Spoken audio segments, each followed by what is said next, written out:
ಅವಾಚ್ಯ ಶಬ್ದ ಅಶ್ಲೀಲ ಶಬ್ದವನ್ನು ಬಳಸಿದ್ದಂಥ ಸಿಟಿ ರವಿಗೆ ಸಿಐಡಿ ಶಾಕ್ ಕೊಟ್ಟಿದೆ. ಬಿಜೆಪಿ ಅಲರ್ಟ್ ಆಗಿದೆ. ಈ ವಿಚಾರದಲ್ಲಿ ರಾಜಭವನಕ್ಕೆ ಭೇಟಿ ನೀಡಿದೆ ಬಿಜೆಪಿ ನಿಯೋಗ. ಭೇಟಿಯಾಗಿ ಕಮಲ ಪಡೆ ದೂರನ್ನ ಸಲ್ಲಿಕೆ ಮಾಡಿದೆ. ಘಟನೆಯ ಸತ್ಯ ಶೋಧನೆ ಮಾಡಬೇಕು ಅಂತ ಹೇಳಿ ರಾಜ್ಯಪಾಲರಿಗೆ ಮನವಿ ಮಾಡಿದ್ದಾರೆ. ಸಿಟಿ ರವಿ ಬಂಧನದ ಬಗ್ಗೆ ಪರಿಶೀಲನೆ ಆಗಬೇಕು. ರಾಜಕೀಯ ಉದ್ದೇಶಕ್ಕೆ ಟಾರ್ಗೆಟ್ ಮಾಡಲಾಗಿದೆ. ಸ್ವತಂತ್ರ ತನಿಖೆ ಆಗಬೇಕು ಅಂತ ಹೇಳಿ ಬಿಜೆಪಿ ನಿಯೋಗ ಮನವಿ ಮಾಡಿಕೊಂಡಿದೆ. ನೋಡಿ, 19ನೇ ತಾರೀಕು ಬೆಳಗಾವಿಯ ಸುವರ್ಣಸೌಧದ ವಿಧಾನ ಪರಿಷತ್ ಜಾಗದಲ್ಲಿ ನಡೆದಿರುವಂಥ ಪ್ರಕರಣ ಬೇರೆ ಬೇರೆ ಬೇರೆ ಬೇರೆ ಆಯಾಮಗಳನ್ನು ಪಡೆದುಕೊಳ್ತಾ ಹೋಗ್ತಾ ಇದೆ.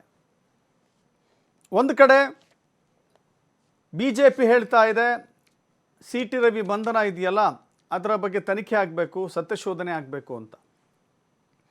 ಅವರನ್ನು ಬಂಧನಗೊಳಪಡಿಸಿರೋದೇ ಸರಿಯಲ್ಲ ಅಂತ ಹೇಳಿ. ಇನ್ನೊಂದು ಕಡೆ ಸಿಟಿ ರವಿಯ ವಿರುದ್ಧ ಸಿಐಡಿ ತನಿಖೆಯ ಅಸ್ತ್ರವನ್ನು ರಾಜ್ಯ ಸರ್ಕಾರ ಪ್ರಯೋಗ ಮಾಡಿದೆ.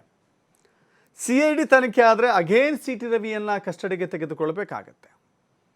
ಸೊ ಈ ವಿಚಾರದಲ್ಲಿ ಸತ್ಯಶೋಧನೆ ಆಗಲಿ ಅಂತ ಹೇಳಿ ಬಿಜೆಪಿ ಒಂದು ಹೆಜ್ಜೆ ಮುಂದೆ ಹೋಗಿ ರಾಜ್ಯಪಾಲರಿಗೆ ಮನವಿಯನ್ನು ಸಲ್ಲಿಕೆ ಮಾಡಿ ಬಂದಿದೆ.